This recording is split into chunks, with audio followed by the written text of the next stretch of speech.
क्या आपने कभी सोचा है, जब समुद्र मंथन से निकला हलाहल विष इतना भयानक था कि उसकी एक बूंद भी पूरे ब्रह्मांड को नष्ट कर सकती थी, तो फिर वह विष पीने का निर्णय शिव जी ने क्यों लिया? और विष्णु जी, जो स्वयं सृष्टि के पालनहार हैं, उन्होंने ऐसा क्यों नहीं किया? क्या यह केवल एक देवताओं की कथा है या इसके पीछे कोई गहरा ब्रह्मांडीय रहस्य छिपा है? आइए उस रहस्य में उतरते हैं, जब देवता, दानव और समुद्र एक साथ खड़े थे और एक ऐसा क्षण आया जब पूरी सृष्टि की तकदीर खतरे में थी। यह वही समय था जब अमृत की चाह में देवता और दानवों ने मिलकर क्षीर सागर को मथना शुरू किया।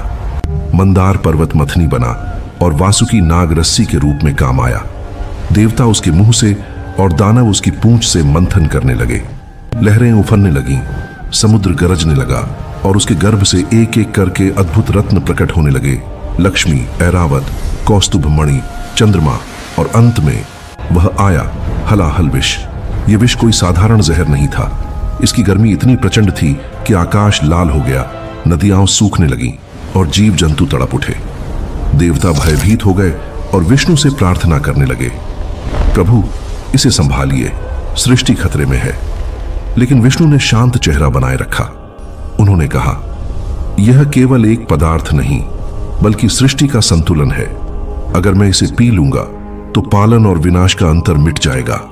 ब्रह्मा इसे ग्रहण करेंगे तो सृष्टि रुक जाएगी। इसे संभालना केवल वही कर सकता है जो सृजन और पालन से परे है, वही जो विनाश में भी जीवन को समझता है। देवताओं की नजरें कैलाश की ओर मुड़ी। हिमालय में ध्यानस्थ महादेव, जिनकी आंखों में सृष्टि का आरंभ और अंत दोनों झलकते हैं, बिना किसी डर और लालच के खड़े थे। देवता उनके पास दौड़े और दानवों ने भी डर के मारे पीछे हटना शुरू किया। देवताओं ने सारी स्थिति विस्तार से बताई। समुद्र मंथन, हलाहल विष और सृष्टि पर मंडराता विनाश। शिव ने धीरे से नेत्र खोले। उनकी आंखों से नीली आभा फैल गई और उन्होंने केवल इतना कहा, वह विष कहां है? देवताओं ने भयभीत होकर दिशा दिखाई। महादेव बिना किसी भय के उस विष की ओर बढ़े। उसका रंग काला नीला था, धुआं उड़ रहा था और पास जाते ही मृत्युकालीन कंपन महसूस होने लगा। लेकिन शिव के कदम स्थिर थे, हर चलना जैसे समय को चुनौती दे रहा हो। विष्णु वहीं खड़े थे, शांत, और उनके मुख पर हल्की मुस्कान थी, क्योंकि उन्हें पता था अब केवल शिव ही सृष्टि को बचा सकते हैं।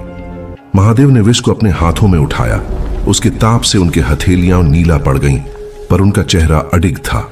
देवता घबराए, प्रभु इसे बाहर फेंक दीजिए, यह आपको नष्ट कर देगा। शिव मुस्कुराए और विष को अपने भीतर संतुलन में थाम लिया। शिव ने उसे निगला नहीं, न फेंका। उन्होंने उसे अपने भीतर रोक लिया, क्योंकि निगलना मृत्यु को आमंत्रित करना था और बाहर फेंकना सृष्टि के विनाश को बढ़ाना।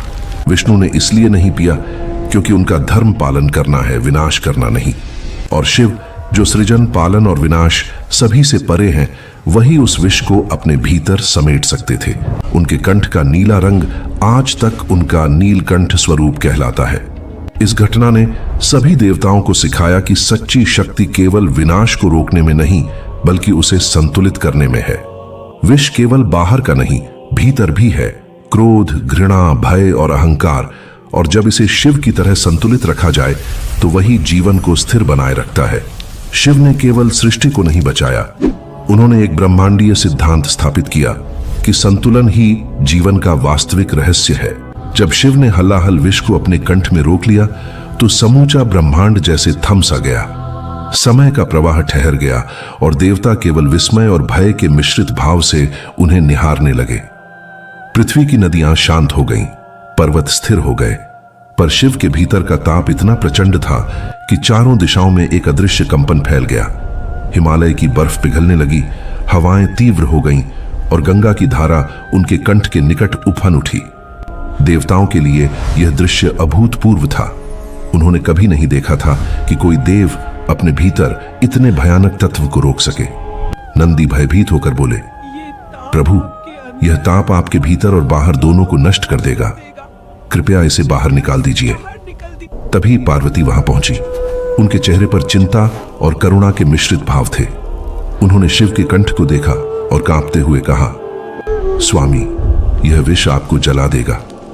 यदि इसे अंदर ही रह जाने दें तो आपका शरीर और अस्तित्व दोनों संकट में होंगे। पर शिव शांत थे। उन्होंने केवल एक बार दृष्टि से पार्वती को देखा और मुस्कुराए। वह मुस्कान जो समस्त ब्रह्मांड के रहस्यों को जानती थी। उन्होंने कहा, देवी, यह विष केवल मेरे भीतर नहीं बल्कि संपूर्ण सृष्टि के संतुलन का हिस्सा है। यदि इसे बाहर फेंक दूं तो जीवन नष्ट हो जाएगा।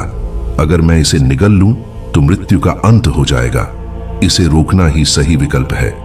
शिव का यह निर्णय देवताओं के लिए अत्यंत चौंकाने वाला था। विष्णु ने पास आकर कहा, शिव, आज आपने केवल सृष्टि को नहीं बचाया, आपने हमें यह भी दिखाया कि सच्चा देवता वह है जो विनाश को संतुलित कर सकता है, न कि उसे नष्ट कर सकता है। आप केवल रक्षक नहीं बल्कि स्वयं ब्रह्मांड का केंद्र बन गए हैं। ब्रह्मा ने सिर झुकाकर कहा, आपने जो किया वह कोई और नहीं कर सकता था। यह केवल आपके भीतर संभव था। आपने विष को अपने भीतर संतुलन में रखकर सृष्टि को जीवित रखा। शिव का शरीर धीरे धीरे तपने लगा। उनके मस्तक से पसीने की बूंदें गिर रही थीं, जो धरती पर पड़ते ही पवित्र झरनों में बदल गईं। आकाश में बिजली कौंधी और देवता भयभीत होकर बोले, यदि यह ताप बढ़ गया तो सृष्टि पुनः विनाश के कगार पर होगी। तभी पार्वती ने आगे बढ़कर अपने दोनों हाथों से शिव के कंठ को थाम लिया ताकि विष उनके भीतर से बाहर न फैल सके।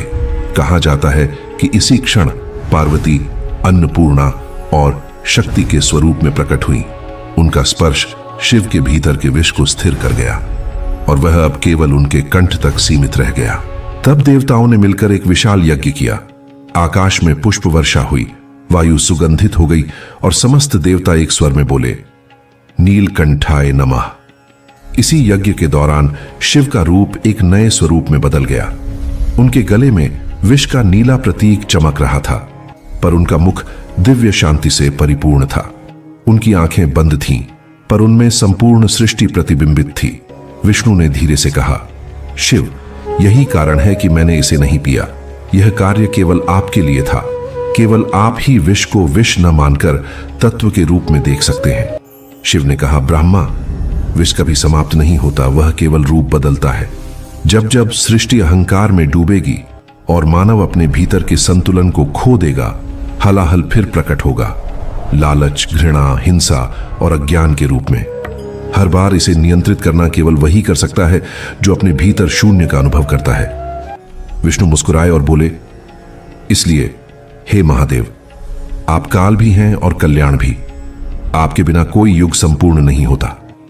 शिव ने दृष्टि आकाश की ओर उठाई और कहा, यह तारक लोक, सूर्य, चंद्रमा और नक्षत्र सभी समुद्र मंथन के परिणाम हैं।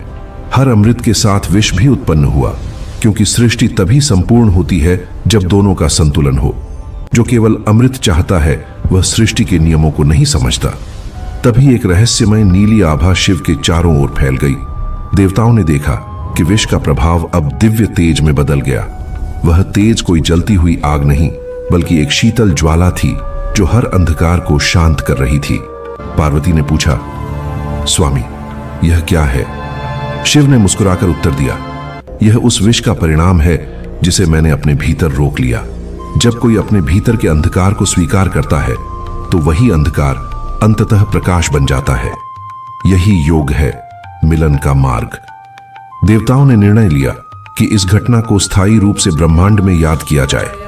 शिव की पूजा और नीलकंठ स्वरूप की आराधना से यह संतुलन सदा जीवित रहेगा। आशियों ने कहा, जो अपने भीतर के हलाहल को पहचान ले और उसे नियंत्रित करे, वही शिव का अंश बनता है।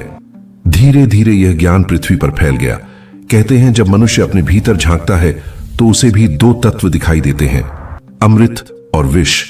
अमृत उसके सद्गुण हैं, विष उसके विकार।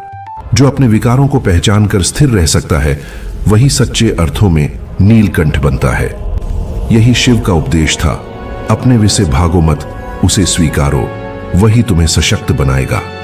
विष्णु ने इसलिए नहीं पिया क्योंकि उनके लिए संतुलन बाहर से बनाना आवश्यक था। शिव ने भीतर से विष को संतुलित किया।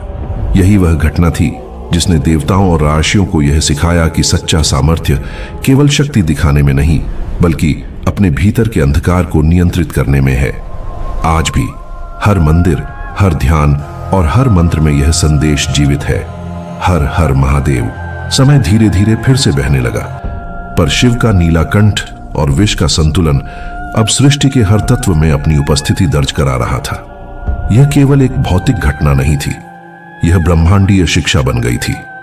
देवताओं ने देखा कि शिव का शरीर स्थिर था, पर उनके भीतर हलाहल का प्रभाव निरंतर कंपन और ऊर्जा के रूप में महसूस हो रहा था। ऐसा लगता था जैसे समस्त ब्रह्मांड उनके भीतर से संचालित हो रहा हो। उनका एक छोटा सा स्पर्श या दृष्टि भी न केवल देवताओं बल्कि पृथ्वी पर जीवित प्राणियों में भी परिवर्तन लाने की क्षमता रखती थी। शिव ने धीरे से नेत्र खोले और उनका दृष्टि में शून्यता और शांति का मिश्रण था। उन्होंने कहा, यह विष केवल विनाश नहीं है बल्कि जीवन का अनिवार्य हिस्सा भी है। जैसे सृष्टि में सुख और दुख, प्रकाश और अंधकार साथ चलते हैं, वैसे ही हर व्यक्ति के भीतर भी अमृत और विष दोनों मौजूद हैं। जब आप अपने भीतर के अंधकार और विकारों को पहचान लेते हैं, तभी आप सच्चे अर्थों में शक्ति और संतुलन प्राप्त कर सकते हैं। पार्वती उनके पास बैठी और उनके हाथ पकड़कर कहने लगी, स्वामी, इस विष को अपने भीतर रखकर आपने केवल ब्रह्मांड को नहीं बचाया, आपने हमें यह सिखाया कि जीवन में कठिनाइयां हमें तोड़ने नहीं आती बल्कि हमें मजबूत बनाने आती हैं। तभी कैलाश की चोटियों पर एक अद्भुत दृश्य प्रकट हुआ। नंदी और गंधर्व जो पहले भयभीत थे, अब उस दिव्यता को निहार रहे थे। हलाहल का वह अंश जो पहले केवल घातक था, अब नीली दिव्य चमक में परिवर्तित हो गया था। हर बूंद, हर कण और हर ऊर्जा तरंग ने ऐसा प्रकाश उत्पन्न किया कि न केवल कैलाश बल्कि पूरे सृष्टि लोक में एक स्थायी संतुलन की अनुभूति होने लगी। देवताओं ने महसूस किया कि अब विष केवल खतरा नहीं बल्कि चेतना और ज्ञान का स्रोत बन गया था। शिव ने कहा, यह संतुलन केवल मेरे भीतर नहीं है, यह हर जीवित प्राणी के भीतर है। जो व्यक्ति अपने भीतर के हलाहल को समझता है, उसे स्वीकार करता है और नियंत्रित करना सीखता है, वही सच में नीलकंठ बनता है। यही कारण है कि विष्णु ने इसे नहीं पिया। उनके लिए संतुलन बाहर बनाए रखना जरूरी था, जबकि मैंने इसे अपने भीतर स्थिर रखा। विष वही पी सकता है जो अंदर से शून्य और शांत हो, ताकि उसे संतुलित रखा जा सके।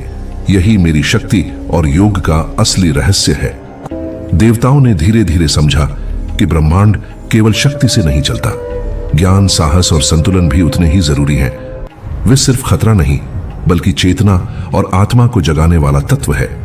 जैसे मैंने इसे अपने भीतर थाम रखा, वैसे ही मनुष्य को भी अपने भीतर के क्रोध, अहंकार और लालच को समझना और नियंत्रित करना सीखना चाहिए। यही नीलकंठ का रहस्य है। विनाश में जीवन, अंधकार में प्रकाश और विष में अमृत। कहते हैं, युगों बाद भी जब कोई भक्त शिव की पूजा करता है तो वह केवल भगवान को नहीं बल्कि अपने भीतर के नीलकंठ को भी जगाता है। वह कहता है, प्रभु, मेरे भीतर का विष मुझे न तो नष्ट करे न डराए, बस इसे संतुलन में रहने दे। इसी सोच से जब दीपक जलता है तो उसका प्रकाश अंधकार को मिटाता नहीं बल्कि उसे अर्थ देता है। यही शिव का रहस्य है। वे अंधकार और विष को अपनी शक्ति में बदल देते हैं। तो जब कोई पूछे, विष्णु ने विष क्यों नहीं पिया, तो जवाब सरल है। विष्णु ने इसे बाहर संतुलित रखा, जबकि शिव ने इसे अपने भीतर अनुभव कर और समझदारी से नियंत्रित किया। अमृत शरीर को जीवन देता है, लेकिन विष चेतना, शक्ति और संतुलन पैदा करता है। यही नीलकंठ का रहस्य है, अपने भीतर के विष को समझना और संतुलित करना। यही कारण है कि आज भी हर हर महादेव का नाद पूरे ब्रह्मांड में गूंजता है और हमें यह सिखाता है कि सच्ची शक्ति केवल बाहरी शक्ति में नहीं बल्कि अंदर के संतुलन में है। दोस्तों, अगर इस कहानी ने आपके भीतर किसी भाव को छुआ है तो इसे लाइक जरूर करें। नीचे कमेंट में बताइए कि इस कथा से आपको क्या सीख मिली और आपके भीतर क्या जाग उठा। अगर आप चाहते हैं कि यह संदेश और लोगों तक पहुंचे तो इसे शेयर करना मत भूलिए और चैनल को सब्सक्राइब करें ताकि आप आने वाली ऐसी और भी शक्तिशाली और प्रेरणादायक कहानियों को कभी मिस न करें। याद रखें, हर हर महादेव का नाद केवल एक शब्द नहीं है, यह हमारी आत्मा में शक्ति, संतुलन और साहस जगाने वाली ऊर्जा है। तो लाइक करें, कमेंट करें, शेयर करें और सब्सक्राइब करें। अपने भीतर के नीलकंठ को पहचानें, संतुलन बनाए रखें और हर हर महादेव कहें। और हाँ, हम जल्दी ही फिर मुलाकात करेंगे एक नई कहानी और नए वीडियो के साथ। तब तक के लिए हर हर महादेव, घर घर महादेव।